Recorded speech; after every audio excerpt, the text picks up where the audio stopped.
TV의 여행 프로그램을 보면은 이 여행객이 어떤 낯선 곳, 또 어떤 경치가 좋은 곳, 혹은 의외로 아주 험한 오지나 척박한 땅을 여행하는 장면들이 나옵니다. 이 사막을 여행하는 모습들, 또 이 밀림 오지를 여행하는 모습을 보면서 그곳을 여행할 때 그 여행객의 모습을 보면 뭔가 설레임과 기대를 가지고 여행하는 것을 봅니다. 그러다가 우연히 길거리에서 그곳에 사는 원주민들을 만나게 돼요.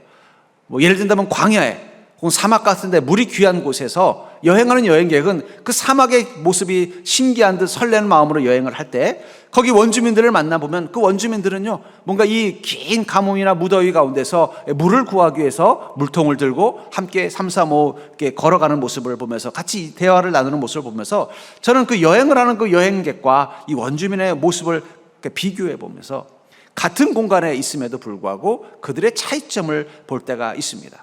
이 여행자라는 말이 영어로 투어리스트라는 단어를 쓰는데, 이 투어리스트라는 여행자를 이 영어 단어는 어떻게 해석을 하고 있냐면 즐거움을 목적으로 한 지역을 여행하는 사람이라는 뜻으로 해석을 하고 있어요. 즐거움을 위해서, 즐거운 시간을 위해서 어떤 한 특별한 지점을 여행하는 자를 여행객이라고 말합니다. 근데 그 지점 가운데는 여행객이 아닌 사람도 있겠죠. 그리고 그 지점은 정말 여행하거나 살기 좋은 곳도 있지만 광야처럼 척박하거나 혹은 오지처럼 힘든 곳, 그리고 그곳에 사는 사람들에겐 그 삶이 하루하루가 힘들고 고통스러운 시간이지만 그곳을 여행하는 사람에겐 그것이 무엇이라는 거예요? 즐거움을 목적으로 여행한다는 의미를 듣고서 어쩌면 인생을 잘 살고 행복하게 사는 비결은 우리가 여행객의 마음으로 살면 되겠구나. 그리고 여행에 우리가 마치 인생을 마치 여행을 하는 자와 같은 마음을 가지고 산다면 설령 우리가 광야길을 지나가더라도 그것을 즐겁게 여행 살아갈 수 있겠구나 하는 생각이 들다가 어쩌면 우리 그리스도인과 이 세상 사람들의 차이점이 무엇인가를 묵상하게 됐습니다.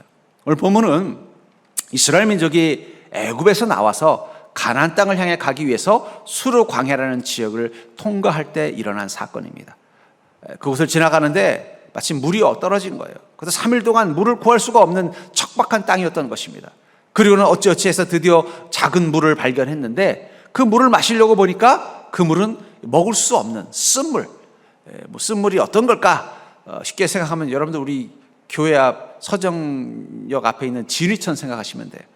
그 진위천역 앞에 보면은 이 산책로가 되어 있습니다. 그래서 저도 몇 번 한번 가봤는데 산책로 너무 잘 해놨어요. 근데 몇 번 가다 안 간 이유가 있어요.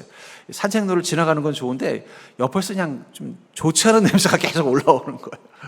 그래서 몇 번 가다가 이제 제가 안 가게 됐는데 그게 바로 쓴물이라는 거예요. 도저히 먹을 수 없는 물, 먹으면 죽을 것 같은 물, 이건 사람이 먹을 수 없는 물같이 느껴지는 그런 물 앞에 서는 순간 그들은 낙심하고 절망했다라고 말하고 있습니다.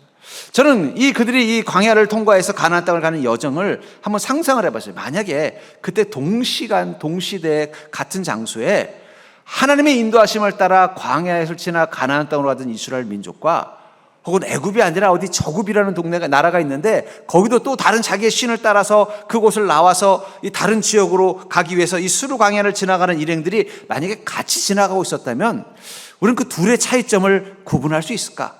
저 사람들은 하나님의 백성, 하나님의 인도하심을 따라서 이 광야를 지나가는 사람이고 저 사람들은 하나님의 백성이 아닌 이방의 신을 따라 지나가는 그 이방의 사람들이라고 구분할 수 있는 기준점이 있다면 무엇일까? 하다가 그 기준점은 바로 믿음이 아닐까 하는 생각이 들어요. 이스라엘 민족은 이 광야의 시간을 어떻게 통과할 수 있었습니까? 그것은 하나님을 믿는 믿음 하나 붙잡고 통과한 것입니다. 그 믿음이 그들로 하여금 하나님의 백성답게 그 광야의 시간을 통과한 것입니다. 그것도 40년이라는 긴 시간을 광야를 통과할 수 있었던 비결은 그들에게 그 광야가 고통과 절망만 주는 곳이었다면 그들은 40년 동안 그곳을 있을 수 없었을 것입니다. 아마 40년 동안 하루하루가 지옥이었다면 어떻게 됐을까요? 한 명씩, 두 명씩 그 대열에서 이탈해서 다 사라져 버렸을 거예요. 근데 그들은 숫자가 하나도 줄지 않고 무사히 40년의 시간을 통과해서 가나안 땅에 갈 수 있었던 것은 그들이 그곳에서 믿음을 붙잡고 그 광야의 시간을 통과하는 법을 알았고, 그 믿음을 붙잡고 광야의 시간을 통과하는 순간 그들은 그곳에 투어리스트가 됐다는 거예요. 즐거움을 목적으로 그곳을 여행하는 사람과 같은 마음으로 그 광야를 지나갈 수 있었다는 것입니다. 우리도 마찬가지죠. 이 세상이라는 길을 지나갈 때 우리 그리스도인만 인생을 사는 것이 아니라 그리스도인과 함께 더불어 이방인들과 같은 세상 사람들도 같이 인생의 길을 지나가는 거예요. 평택이라는 광야를 지나갈 수도 있고. 근데 그 속에서 우리는 믿음의 능력을 붙잡고 가야만 그곳에서 즐거움을 위해서 그곳을 지나가는 투어리스트가 될 수 있다는 것입니다. 그렇다면 이 그리스도인들은, 이 이스라엘 민족들은 이 광야길에서 어떻게 투어리스트가 되어서 40년간의 그 긴 길을 지치지 않고 한 사람도 절망하지 않고 그 속에서 오히려 더 믿음이 충만하고 은혜가 충만하여 가나안 땅으로 들어갈 수 있었을까요? 저는 그들이 그 광야의 시간들을 통과하는 그 모습을 통해서 우리가 믿음으로 주님과 함께 동행하는 인생, 하나님을 믿는 믿음을 가지고 인생의 광야 길을 통과하는 인생의 특징이 무엇인지를 깨닫고 여러분들도 여러분들의 인생의 투어리스트가 될 수 있는 자가 되기를 주의 이름으로 축원합니다. 투어리스트가 뭐라고요? 즐거움을 목적으로 한 지역을 여행하는 사람. 여러분들의 인생이라는 이 땅을, 이 시대를 즐거운 마음과 즐거움을 누리면서 통과하는 투어리스트와 같은 인생이 되기를 바랍니다. 그러려면 무엇이 필요한가? 먼저 우리 그리스도인은 어떤 모습으로 믿음의 능력을 붙잡고 우리 인생의 길을 가느냐? 광야와 초원이 다르지 않은 인생을 산다는 거예요. 여러분, 절대로 그리스도인은 어떤 순간에도 광야와 초원이 다르지 않은 인생을 산다. 광야라는 것은 풀 한 폭이 제대로 나지 않는, 물 한 모금 구하기 힘든, 어떠한 열매나 그늘도 구하기 힘든 곳이 광야라면 초원은 반대이죠. 넓은 풀이 있고 시원한 나무 그늘이 있고 나무에는 열매가 있고 곳곳에 마실 수 있는 샘물이 있는 곳이 초원이라면 그것이 그리스도인에게는 다르다는 걸 느끼지 못하는 게 바로 그리스도인이라는 것입니다. 22절에 보니까 모세가 홍해에서 이스라엘을 인도하며 그들이 나와서 수르 광야로 들어가서 거기서 사흘 길을 걸었으나 물을 얻지 못하고 사흘 길을 걸었지만 물을 얻지 못했다고 말하고 있어요. 처음 이스라엘 민족이 이 애굽에서 나올 때는 어떤 마음이었어요? 그들은 엄청나게 설렘과 기대감을 가지고 시작했을 것입니다. 야, 이 애굽에서 나와서 이제는 이 바로 왕의 압제와 이 어떤 차별과 이 고통을 벗어나서 이제는 하나님이 약속하신 그 가나안 땅에서 축복을 누리고 살 수 있겠구나, 막 신나는 마음을 가지고 있었어요. 또 아니나 다를까 또 홍해를 하나님께서 극적으로 쫙 갈라져서 멋지게 양쪽으로 그냥 큰 바다의 벽이 세워진 그 땅을 지나가는 자신들을 보면서, 야, 하나님께서 이렇게 강력한 능력으로 내 인생을 인도하시니 내 인생의 앞에 어떤 일이 있을까, 막 꽃길이 기다리고 있는 것처럼 희망을 가지고 있었을 것입니다. 근데 그들 앞에 기다리고 있었던 건 무엇입니까? 3일 동안 물 한 모금 마실 수 없는 광야였다는 거예요. 분명히 그들은 처음에 애굽에서 나올 때는 자기들 앞에 기다리고 있는 그 홍해 너머에 기다리고 있는 게 무엇이라고 생각했을까요? 아마 애굽에 있는 나일강보다 더 맑고 시원한 물이 넘치는 그런 좋은 강이 흐르는 곳일 거야. 애굽의 땅보다 더 농사짓기 좋은, 애굽의 땅은요 2모작 3모작이 막 가능한 옥토입니다. 그 농사짓기 좋은 그 땅보다 더 좋은 옥토가 기다리고 있어서 우리가 씨앗만 심기만 하면 막 100배 1000배 열매를 맺는 복된 땅이 기다리고 있을 거야. 또 애굽의 기후는 또 이 지중해성 기후라서 온화하고 살기 참 좋은 땅 기후입니다. 야, 우리가 가는 그곳은 애굽의 기후보다 더 좋아서 정말 뭐 늘 봄날 같은 5월달 같은 한국의 5월 같은 날씨일 거야 하는 기대감을 가지고 홍해를 통과했을 거예요. 근데 그들 앞에는요 나일강은 둘째치고 진위천도 없더라는 거예요. 그들 앞에는요 옥토는 둘째치고 풀 한 폭이 제대로 자라지 못하는 돌덩이만 굴러다니는 먼지만 물렁거리는 광야길이더라는 거예요. 그리고 그들에게 좋은 기후는 둘째치고 낮에는 뜨겁고 밤에는 추워서 제대로 잠을 못 자는 이 광야의 날씨가 기다리고 있더라는 거예요. 참고 참다가 드디어 3일째 자기들도 모르게 원망이 터진 거예요. 간신히 견디고 견뎠는데 물이 보이는 거예요. 야, 이 저 물을 좀 마시고 싶다고 가서 보니까는 먹을 수 없는 썩은 물이 기다리고 있더라는 거예요. 그 순간 그들은 원망하게 되는 거예요. 우리도 그렇죠. 야, 주님 만나면 복을 받는다고 하고, 야, 주님이 나와 함께 계신다면 은혜를 주신다고 하고, 앞으로 내 인생 가운데 좋은 일을 주실 거니까 소망을 품으라고 해서 믿음의 결단, 구원의 고백이라는 홍해를 건너서 왔어요. 왔더니 웬걸요?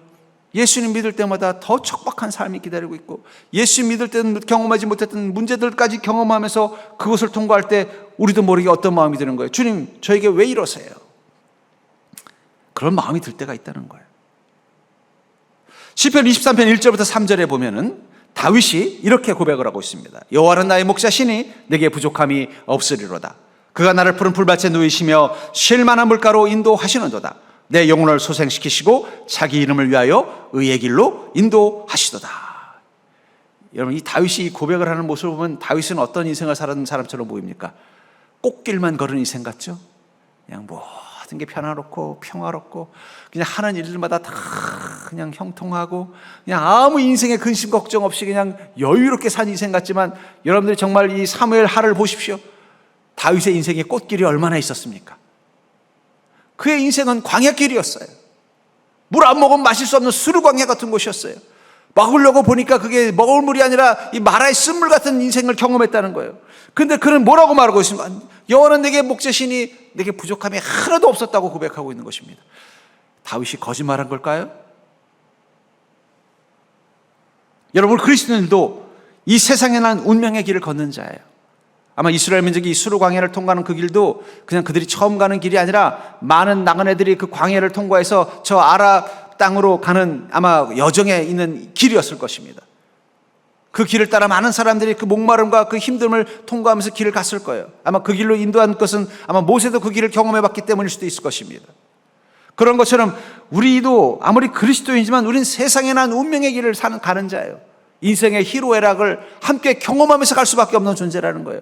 예수 믿으면 슬픔도 없고 근심도 없고 걱정도 없고 문제도 없는 길을 가면 얼마나 좋겠습니까? 그러나 우리도 세상 사람들과 똑같은 인생의 수르 광야길을 지나가야 된다는 거예요. 가다가 목마름을 채우려고 만나보면 먹을 수 없는 쓴물을 경험해야 될 때가 있다는 것입니다. 그럼에도 불구하고 어떻게 다윗은 그런 인생을 경험했음에도 불구하고 여호와는 나의 목자시니 내게 부족함이 없습니다. 그는 나를 푸른 풀밭에 누이시며 나를 언제나 쉴 만한 물가로 인도하셨습니다라고 고백할 수 있을까요? 저는 그것이 그리스도인과 세상 사람들의 차이점이라고 생각합니다. 창세기 26장 1절부터 3절에 보면은 이삭이 가나안 땅에 머물 때 큰 기근이 옵니다. 그래서 도저히 견딜 수가 없어서 과거에 아버지도 기근을 피해서 애굽 땅에 갔던 것을 기억해내고는 양들을 이끌고 애굽으로 가려고 해요. 그런데 하나님께서 이삭을 막으십니다. 막으시면서 이렇게 말합니다.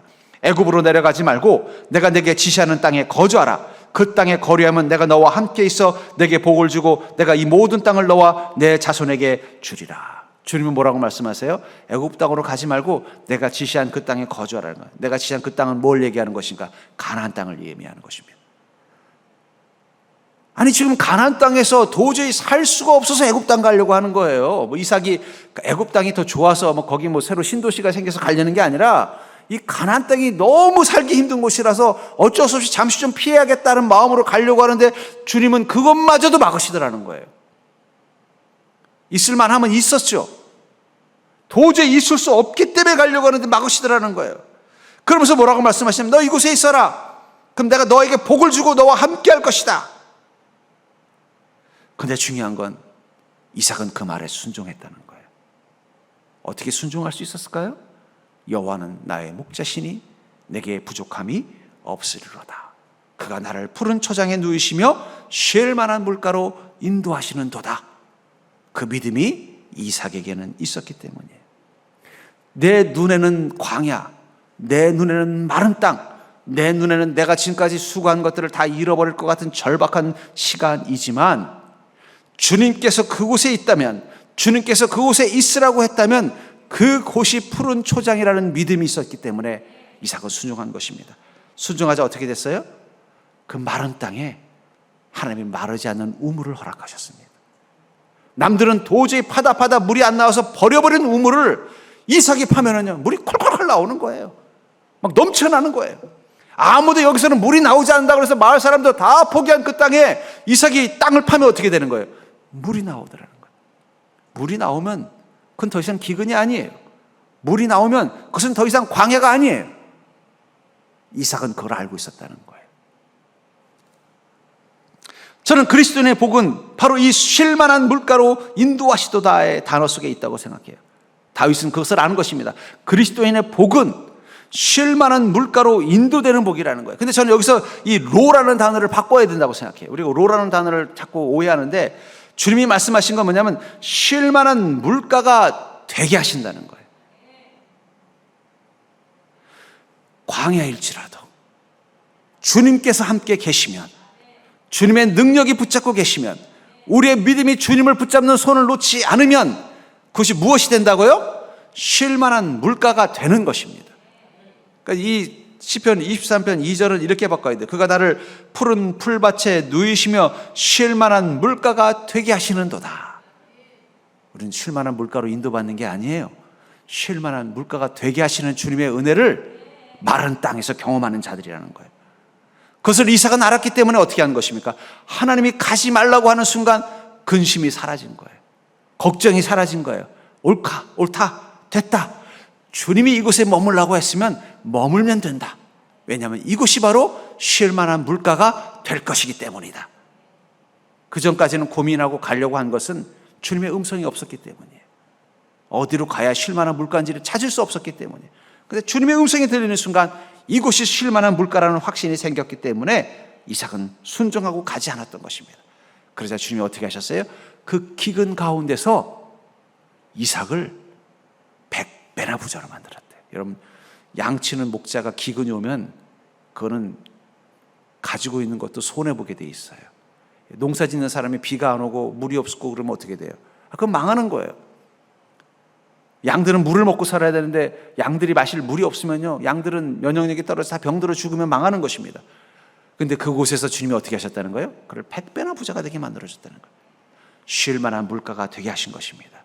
그렇기 때문에 그리스도인은요, 광야와 초원이 다르지 않아요. 여러분들 눈에 보이는 그 광야, 그곳에 주님의 음성이 임하고 내가 믿음의 능력, 주님을 향한 믿음을 놓지 않으면 그것은 반드시 쉴 만한 물가가 될 줄 믿으시기 바랍니다. 그러므로 당신의 광야를 쉴 만한 물가가 되게 해달라고 주님의 인도하심을 따라 가는 인생이 되기를 주님의 이름으로 간절히 축원합니다. 두 번째로, 우리가 이 광야 시간에서 발견해야 되는 우리 그리스도인만의 인생의 특징은 무엇인가? 그것은 바로 쓴물과 다르지 않은 인생이라는 거예요. 절대 여러분, 그리스도인의 인생은 쓴물과 단물이 다르지 않다. 본문 23절을 보시면 마라에 이르렀더니 그곳 물이 써서 마시지 못하겠으므로 그 이름을 마라라 하였더라. 3일 동안 물을 한 번도 못 먹었어요. 여러분들, 사람이 밥은 3일 못 먹어도 살 수 있습니다. 그러나 물을 3일 못 먹으면 그건 정말 위험한 거예요. 제가 그 조난당한 사람들에 관한 그런 다큐멘터리를 봤는데, 이 조난당할 때 제일 위험한 게 두 가지래요. 하나는 저체온증. 왜냐하면 이게 몸을 따뜻하게 할 수 있는 게 없으면, 우리가 저체온증 그러면 영하로 떨어지면 죽는 줄 알지만 몸의 온도가 30도 아래로만 떨어져도 죽어요. 그래서 바깥 온도가 뭐 한 10도, 20도인데 내가 그걸 막을 수 있는 능력이 없으면 그럼 죽는 겁니다. 또 하나가 뭐냐면 탈수증이에요. 그래서 이 조난당한 사람들이 이 두 가지만 견뎌내면은 그래도 시간을 벌 수 있는 거예요. 하나는 마실 물을, 그리고 자기 몸의 온도가 떨어지지 않도록 자기를 보호할 수 있는 확이나 혹은 이렇게 안전한 곳을 하면은 살아날 수 있다는 거예요. 근데 특별히 이 물은요, 3일을 못 마시면요, 이 탈수증이 오면 어떻게 하냐, 환각 증세가 보이고 몸의 기운이 다 빠져버려요. 그러니까 죽는 거예요. 그러니 얼마나 힘들었겠어요. 그 순간 물이 보이는 거예요. 그냥 막 본능적으로 물을 향해 달려간 것입니다. 근데 그 물은 먹을 수 없는 물이었던 거예요. 조금 지저분한 건 버티겠는데 이건 먹으면 죽겠다는 게 딱 느껴지는 물인 거예요. 그들의 목마름을 해결할 수 없는 물이었다는 거예요. 어쩌면 저는 세상 사람들이 지금 절규하고 있는 이유가 뭘까? 그것은 그들이 쓴 물을 마시는 인생이라서 그런 것 같아요. 자신들의 목마름을 채워줄 수 있는 물을 찾아 헤매서 막상 물이 있는 줄 알고 그걸 취해보면은 그것이 먹을 수 없는 마라의 쓴물인 거예요. 그것 때문에 마시면 마실수록 타는 목마름을 주는 것 때문에 세상 사람들은 지금 절규하고 막 절망하고 이렇게 방황하고 있는 게 아닌가 하는 생각이 들어요. 이스라엘 민족도 마찬가지입니다. 3일 동안 물을 못 마셨으니 얼마나 힘이 들었겠어요. 그래서 눈앞에 물이 있어서 달려가서 마시려고 보니까 이건 도저히 먹을 수 없는, 먹으면 죽는, 막 먹자마자 막 토하고 막 발광이 이게 막 발작이 일어나는 동물인 거예요. 근데 그때 주님께서 어떻게 하셨다고 말하고 있어요? 25절에 모세가 여호와께 부르짖었더니 여호와께서 그에게 한 나무를 가리키시니 그가 물에 던지니 물이 달게 되었더라. 거기서 여호와께서 그들을 위하여 법도와 율례를 정하시고 그들을 시험하실세. 한 나무를 가리키더니 어떻게 하라고 했어요? 그가 물에 던지게 하니까 그 물이 달게 되었다. 쓴물을 먹을 수 있는 단물, 갈증을 해결하고 목마름을 채우고 새 힘을 줄 수 있는 단물로 바뀌었다라는 거예요. 여기서 그 한 나무를 던지라고 명령하셨다라고 되어 있죠. 이것을 어떤 성경학자들은 그게 바로 예수 그리스도의 십자가다, 예수 그리스도의 십자가를 표상하는 것이다. 저는 그 말에 100% 공감합니다. 우리 인생이 왜 이렇게 힘들까요? 쓴 물을 발견했는데 그것도 쓴 물이더라는 거예요. 내가 애를 써서 뭔가 내 인생을 해결할 수 있는 걸 찾아서 먹어보고 취해보려고 보니까 그게 여전히 나를 고통스럽게 하는 쓴물과 같은 거예요. 그래서 어디 단물이 없는가 찾는 것입니다. 그런 우리에게 주님이 오셔서 뭐라고 말씀하시는 거예요? 너의 쓴물에 십자가를 던지라. 고린도서 1장 20절에 보면은 그의 십자가의 피로 화평을 이루사 만물 곧 땅에 있는 것들이나 하늘에 있는 것들이 그로 말미암아 자기와 화목하게 되기를 기뻐하심이라. 우리가 하나님과 화목된 삶, 복된 삶을 살기 위해서 반드시 필요한 게 뭐라고 말하고 있어요? 십자가의 피. 예수 그리스도께서 그 십자가 나무에 오르셔서 거기서 흘리신 피가 그 나무에 묻는 순간 그 나무는 우리 인생을 하나님과 화목하게 만들어주는 쓴물과 같은 인생을 단물로 바꿔주는 능력이 된다고 말하고 있다는 것입니다. 그럼 우리 인생이 언제 쓴물이 돼버렸을까요? 그 물이 처음부터 마라의 물이 처음부터 썼을까요? 처음엔 쓰지 않은 물이었을 거예요. 근데 그 안에 독이 들어간 것입니다. 인생도 그래요. 인생이 언제부터 이렇게 쓰게 됐을까? 그건 에덴 동산에서부터 시작이 된 거예요. 아담과 하와가 어디 나무의 열매를 먹었어요? 선악과를 아는 나무의 열매를 먹는 순간 그 나무가 그들의 인생을 쓰게 만드는 나무가 돼버렸다는 거예요. 그들의 인생을 쓰게 만들어서 어떤 쓴 인생을 사게 만들었는가를 창세기 3장 16절부터 19절은 이렇게 말하고 있죠. 또 여자에게 이르시되 내가 네게 임신하는 고통을 크게 더하리니 내가 수고하고 자식을 낳을 것이며 너는 남편을 원하고 남편은 너를 다스릴 것이라 하시고. 사랑의 고통입니다. 정말 너무 사랑해서 너무 좋아서 너무 행복해질 걸 꿈꾸면서 결혼해 봤더니 맨날 지지고 볶고 싸우고 실망하고, 그게 바로 사랑의 고통이라는 거예요. 그게 바로 쓴물, 이 선악과의 나무가 만들어낸 쓴물이 내 인생 가운데 임한 것입니다. 사랑의 고통이에요. 가족들에게 상처받고, 배우자에게 상처받고, 가정에서 상처받고, 그 쓴물이 돼서 그런 거예요. 쓴물. 또 아담에게 이르되 내가 내 아내의 말을 듣고 내가 네게 먹지 말라 한 나무 열매를 먹었은즉 땅은 너로 말미암아 저주를 받고 너는 내 평생에 수고하여야 그 소산을 먹으리라. 노동의 쓴물. 아무리 애를 써도 수고한 만큼의 대가를 받지 못하는, 내 마음과 내 육신과 내 삶을 채워줄 만큼은 얻지 못하는, 조금 얻는가 싶으면 또 와서 빼앗기고, 또 얻는가 싶으면 또 와서 빼앗기고, 하나 벌면 둘을 잃어버리는 이 노동의 고통, 그 수고가 헛된 쓴물을 우린 경험하고 있다는 거예요. 그게 바로 선악과 나무가 우리 인생 가운데 던져졌을 때 생긴 거예요. 땅이 내게 가시던 불과 엉겅퀴를 낼 것이라 내가 먹을 것은 밭의 채소인즉. 환경의 고통. 우리는 좀 편안하고 뭔가 모든 게 잘 되는 그런 환경에 살고 싶은데 어떻게 돼요? 점점 가시던 불과 엉겅퀴. 환경이 점점 척박해지는 거예요. 자연 환경도 그렇지만 인간 사회도 점점 어떻게 돼요? 사람들이 점점 사과나무, 배나무가 아니라 가시덩굴 같으시잖아요. 가까이만 가면 찌르고 막 찔리고. 산에 갔을 때 그런 경험 있잖아요. 아무 생각 없이 꽃이 이쁘다고 만졌는데 그냥 가시가 찔러가지고 찔려본 적 있잖아요. 사람들이 정말 사랑스럽고 사랑한다고 해서 다가가 보면은 가시가 숨어 있다가 그냥 콱 찔러서 상처받고. 그냥 자연만, 생태계만 파괴되는 게 아니라 인간의 마음의 생태계도 지금 막 가시밭으로 파괴되고 있는 거예요. 그게 또 쓴물이에요. 내가 흙으로 돌아갈 때까지 얼굴에 땀을 흘려 먹을 것을 먹으리니 내가 그것에서 취함을 입었음이라. 너는 흙이니 흙으로 돌아갈 것이니라. 인생에 대한 허망함. 평생을 열심을 다해 살았는데 나중에 보면 참 내가 뭘 위해서 그렇게 열심히 살았나. 인생이 아무것도 아니구나. 허망함이라는 쓴물. 이게 모든 게 다 뭐예요? 선악과 나무가 내 인생 가운데 던져져서 우리 인생이 충분히 에덴의 기쁨을 누릴 수 있었는데 마라로 바뀌게 만들었다는 거예요. 그런 우리 인생 가운데 주님이 무엇을 하라고 말씀하시는 거예요? 예수 그리스도의 십자가 나무를 던지라. 그러면 그 쓴물이 단물로 바뀔 것이다. 그래서 고린도서 1장 18절은 그것을 이렇게 말합니다. 십자가의 도가 멸망하는 자들에게는 미련한 것이요 구원을 받는 우리에게는 하나님의 능력이라. 그냥 십자가라고 말하지 않고 왜 십자가의 도라고 말했을까요? 도라는 것은 길도자, 방법, 원리, 행함을 뜻하는 것입니다. 십자가가 그냥 십자가가 아니라 그 쓴물 말에 던져지듯이 여러분들의 삶, 여러분들의 마음을, 여러분들의 삶을 쓰게 하는 그 사랑의 고통, 노동의 고통, 환경의 고통, 인생의 허물하는 그 고통의 쓴물에 던져지는 게 바로 십자가의 도라는 거예요. 그러니까 여러분 십자가만 가지고 있다고 해서 여러분들의 인생이 단물로 바뀌는 게 아니에요. 그것이 도가 돼야 돼요. 도가 뭐라고요? 원리, 법칙, 행동을 뜻하는 것입니다. 그래서 십자가의 도가 바로 믿음이에요. 믿음. 믿음이라는 게 뭐라고요? 예수님과 예수님의 말씀을 믿는 신념, 예수 신념이라고 말씀드렸어요. 하나님의 말씀 앞에 순종하며 사는 것이 축복이라는 확신, 말씀대로 사는 것이 내 인생을 쓴물에서 단물로 바꿀 거라는 것을 믿는 도, 그게 십자가의 도라는 거예요. 믿음은 십자가의 도입니다.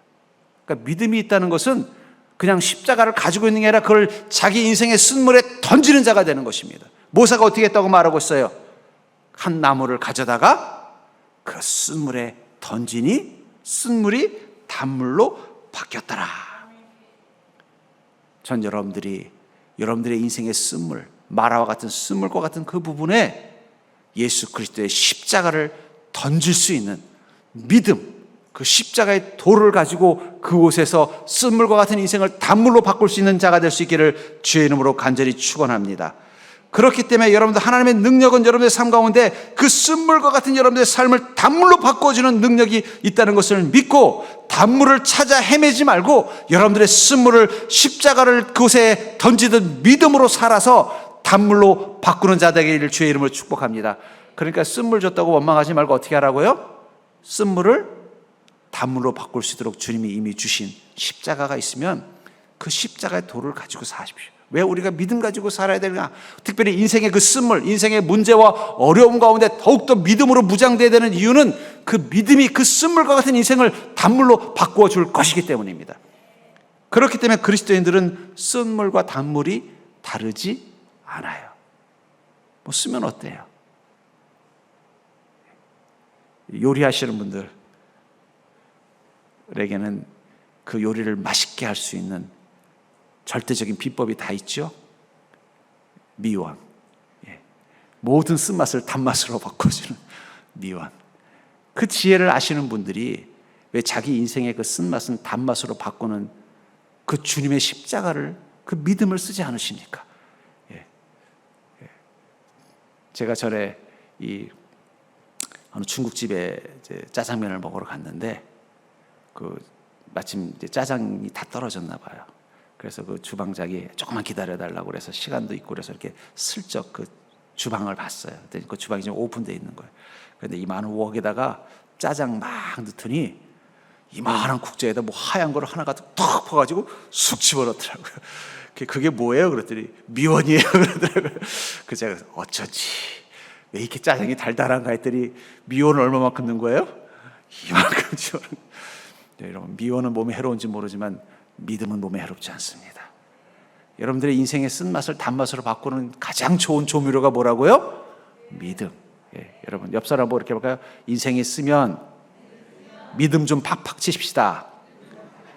여러분들 음식이 뭔가 좀 맛이 없고 이상하면 미원을 갖다 넣는 것은 잘하면서 왜 믿음으로 여러분들의 인생의 쓴맛을 단맛으로 바꿀 생각을 안 하냐는 거예요.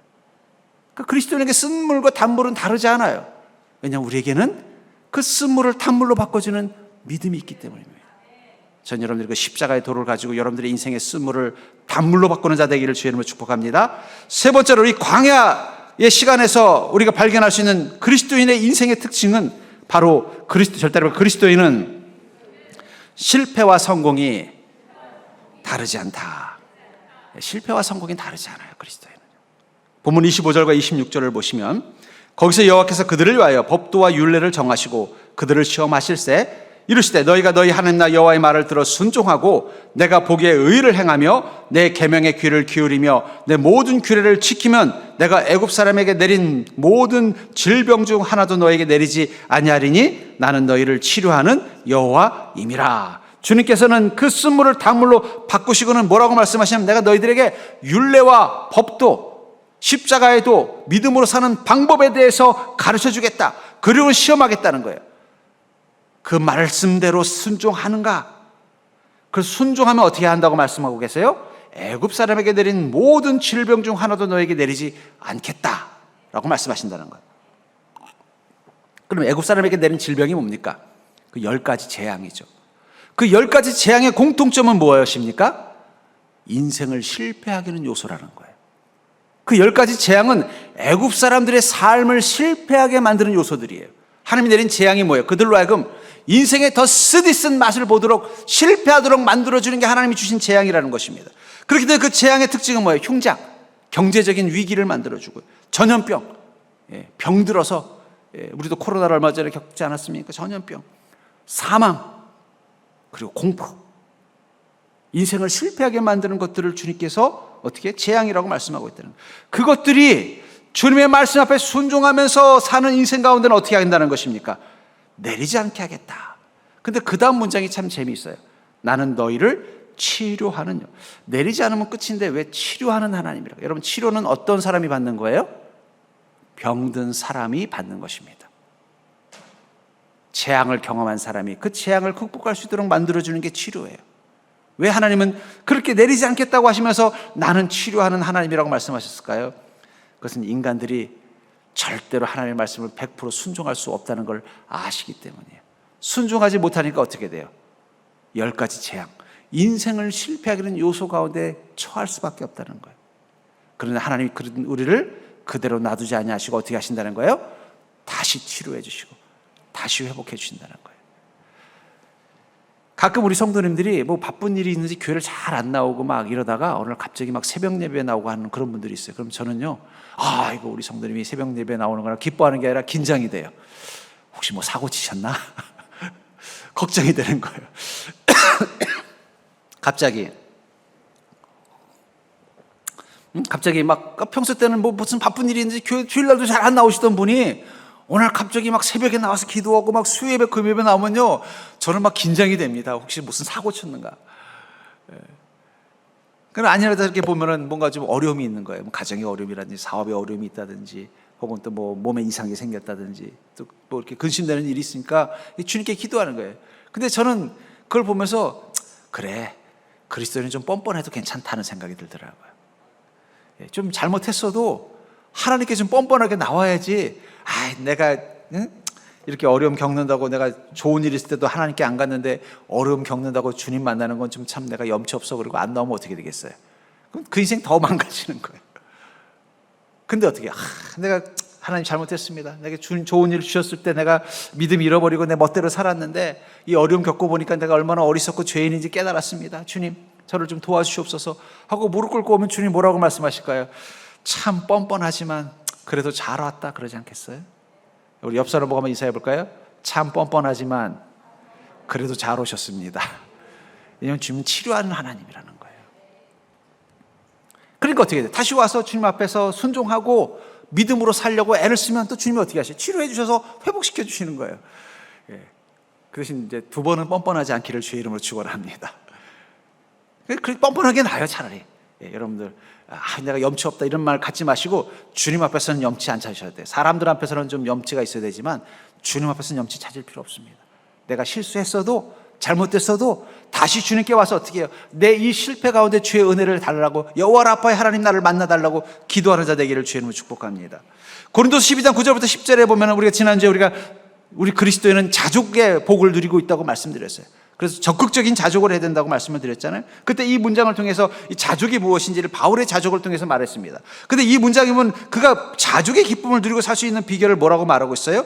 나에게 이르시기를 내 은혜가 내게 족하도다. 이는 내 능력이 약한 데서 온전하여짐이라 하신지라. 그러므로 도리어 크게 기뻐함으로 나의 여러 약한 것들에 대하여 자랑하리니 이는 그리스도의 능력이 내게 머물게 하려 함이라. 그러나 내가 그리스도를 위하여 약한 것들과 능욕과 궁핍과 박해와 곤고를 기뻐하노니 이는 내가 약한 그때에 강함이라 하면서 바울 목사님은 내가 약한 그때에도 기뻐할 수 있는 비결, 내 인생의 광야, 내 인생의 쓴물, 내 인생의 실패 가운데서도 기뻐하고 자족할 수 있는 비결을 뭐라고 말씀하시냐면은 내가 약한 그때에 나는 강해지는 자라는 거예요. 나의 능력이 강한 데서 오는 것이 아니라 나의 약한 데서 온다고 말하고 있다는 것입니다. 내가 광야를 경험할 수밖에 없는 약한 자, 내가 쓴물을 마실 수밖에 없는 약한 자, 내가 실패를 경험할 수밖에 없는 그 약한 자인 그 순간에 나는 강함을 경험한다고 말하고 있다는 것입니다. 그리고 그럴 수 있는 이유를 뭐라고 말하면 나의 약한 것들에 그리스도의 능력이 머물기 때문이다. 여러분, 주님은 어디 계실까요? 우리의 광야에 계십니다. 구원의 십자가는 어디 있을까요? 우리의 쓴물 옆에 있습니다. 우리가 실패할 때, 내가 너무나 연약해서 실패할 때, 그때 주님은 내 옆에서 여호와 라파, 치료의 하나님이 되셔서 우리를 그 실패로부터 벗어나서 축복과 성공으로 갈 수 있도록 만들어 준다는 거예요. 그렇기 때문에 그리스도인의 자족은 기뻐함입니다. 바울 목사님도 뭐라고? 나는 기뻐한다는 거예요. 무엇을 기뻐한다는 거예요? 약함에 대해서 기뻐하고, 또 내 인생 가운데 능욕과 궁핍과 박해와 곤고를 기뻐한다는 거예요. 약함, 능욕, 궁핍, 박해, 곤고는 우리가 실패했을 때 경험하는 것들입니다. 내가 이거밖에 안 되나? 나를 어떻게 사람들이 이렇게 행동할 수 있지? 아이고, 이거 어떡하나, 이거 당장 내일 끼니거리가 없는데, 해결할 수 있는 능력이 없는데, 어쩌면 사람들이 이렇게 나를 몰시하고 힘들게 할까? 하나님, 하루하루가 너무 힘들어요. 이게 다 어떨 때 느끼는 경험이에요? 내가 실패자일 때. 근데 그때 어떻게 한다는 거예요? 나는 크게 기뻐한다는 거예요. 어떻게 기뻐할 수 있을까요? 그 실패 시간을 어떻게 기뻐할 수 있을까요? 그것은 바로 그곳에 주님의 무엇이 임하기 때문이에요? 능력이 임하기 때문입니다.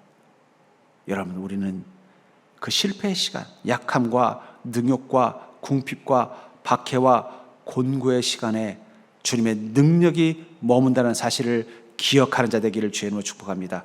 그렇기 때문에 여러분들, 주님이 이 실패의 시간 좀 빨리 끝나서 성공의 시간을 주십시오가 아니라, 이 실패의 시간을 성공의 시간으로 바꾸어 달라고 기도하는 믿음 되기를 주의 이름으로 축복합니다. 그래서 바울 목사님은 뭐라고 말하고 있어요? 내가 약한 그때의 강함이라. 절대로 볼까요? 내가 약한 그때의 강함이라. 여기 약하다는 말이 헬라어로 아스테네오라는 단어를 씁니다. 근데 이 말은 무기력하다는 뜻이에요. 그냥 힘이 좀 빠졌다는 게 아니라 어땠다는 거예요? 무기력해진 거예요. 무기력해진 그때. 도저히 내가 어떻게 할 수 없는, 정말 너무나 낙심과 절망과 환경이 너무 적박해서 그냥 무기력해서 그냥 멍하니 침대에 이불 쓰고 누워가지고 그냥 맥없이 있는 그런 모습을 약함이라고 말하고 있던 아스테네오. 그때 어떻게 된다고요? 강함. 이게 두나토스라는 헬라어를 씁니다. 이 말은 강력하다는 뜻이에요. 힘이 좀 있다는 뜻이 아니라 강력하다는 거예요. 여러분, 선풍기 틀 때 어때요? 약, 중, 강, 강력이 있는 거예요. 그러니까 다시 말해서 내가 가장 무기력한 그 순간 어떻게 된다는 거예요? 나는 가장 강력한 자를 경험할 거라는 거예요. 그게 주님의 은혜라는 거예요. 근데 여기서 중요한 단어가 있습니다. 그때. 이게 헬라어로 접속사로 토테라는 단어를 쓰는데, 이 말은 동시적 사건을 표현할 때 쓰는 단어예요. 말이 좀 어렵죠. 쉽게 말하면 이런 거예요. 여러분, 오늘 아침에 평택에 몇 시에 해가 떴죠? 잘 모르죠? 저도 몰라요. 그러나 중요한 건 평택에서 해가 뜨는 그때에 서울에서도 해가 떴다는 것입니다. 그게 그때 토테라는 단어예요. 평택에서 해가 떴다면 서울에서도 해가 뜬 것입니다.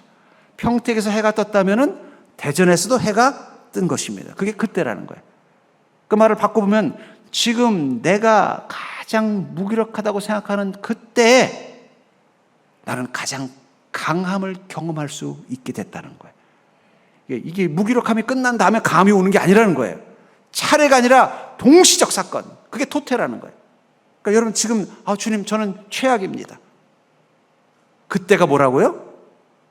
지금이 기회라는 거예요. 주님, 저는 너무너무 지쳤습니다. 그때가 뭐라고요? 내가 가장 강력해질 수 있는 때라는 거예요. 주님, 저는 도저히 자신감이 없습니다. 그때가 언제라고요? 주님을 향한 분명한 믿음과 소망으로 충만할 수 있는 때라는 거예요. 그게 토테라는 거예요. 우리는 우리가 약한 때, 빨리 이때만 지나가기를 바랍니다. 주님, 저 이 광야 좀 빨리 지나가게 해주세요. 제가 언제까지 이 쓴물 때문에 고통스러워야 됩니까? 저는 더 이상 실패자로 살고 싶지 않습니다. 근데 주님은 뭐라고 말씀하세요? 아니, 너 믿음의 눈을 뜨고 봐라. 지금 너는 초원에 있는 거야. 지금 너는 단물을 마시는 거야. 지금 너는 성공할 때야. 여러분, 믿음의 눈으로 그때를 바라보십시오. 내가 약한 그때가 가장 강할 때입니다. 내가 광야를 지나가고 있는 때가 주님이 나를 초원으로 인도하시는 그 쉴만한 물가를 경험하는 때라는 거예요. 내가 쓴물이라고 생각하는 이때가 주님의 은혜로 단물을 경험할 수 있는 시간이라는 것입니다. 내가 실패자라고 생각하는, 낙심되고 연약하다고 느껴지는 이때가 내가 가장 강력한 주님의 은혜로 무장할 때라는 거예요. 그러니까 지금 여러분들은 광야를 걷는 게 아닙니다. 초원을 지나가고 있는 것입니다. 지금 여러분들은 인생의 쓴물을 마시고 있는 게 아닙니다. 단물을 경험할 때입니다. 지금 여러분들은 실패의 늪을 헤매는 때가 아닙니다. 주님이 높이심과 주님께서 축복하시는 시간을 경험하는 것입니다. 전 여러분들이 그때의 믿음을 가지고 다시 한번 주님을 붙잡고 여러분들의 인생을 향해 나아가는 자 되기를 주의 이름으로 축복합니다. 그렇기 때문에 그리스도인에게는 광야와 초원 다르지 않아요. 쓴물과 단물 다르지 않아요. 실패와 성공 다르지 않습니다. 그냥 여러분들이 그때를 믿음의 눈으로 보는 것이 중요하다는 거예요. 성공의 때로, 단물의 때로, 초원의 때로 바라보시고 주님 붙잡는 믿음으로 나아가 보십시오. 그럼 여러분은 초원됨을 경험할 것입니다. 단물됨을 경험할 것입니다. 주님이 나를 높이시는 놀라운 시간을 경험할 것입니다.